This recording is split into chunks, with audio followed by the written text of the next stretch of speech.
और अब आपको बताएं कि मुल्क में इंटरनेट सर्विस बंद करने और सोशल मीडिया की बंदिश के खिलाफ लाहौर हाई कोर्ट में दरखास्त दायर कर दी गई। दरखास्त में वफाकी हुकूमत और PTA समेत दीगर को फरीक बनाया गया है। मजीद जानते हैं डॉन न्यूज़ के नुमाइंदे राना बिलाल से। जी राना बिलाल, बताइएगा दरखास्त किसने दायर की है और इसमें क्या मौक़िफ़ अपनाया गया है?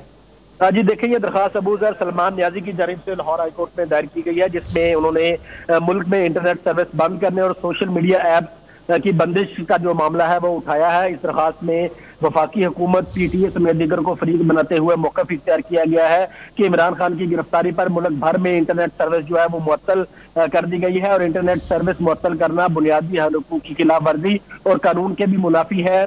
दरखास्त में यह भी कहा गया है कि ट्विटर, फेसबुक, यूट्यूब समेत दीगर जो सोशल मीडिया ऐप्स को बंद करना जो है वो भी कानून के मुनाफी है।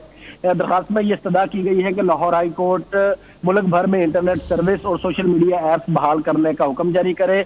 तो ये दरखास्त जो है वो अबू ज़र सलमान न्याजी की जानिब से लाहौर हाई कोर्ट में दायर की गई है और उनकी इस्तदा है कि आज ही इस दरखास्त पर समाअत की जाए। जी, बहुत शुक्रिया राना बिलाल अपडेट करने के लिए।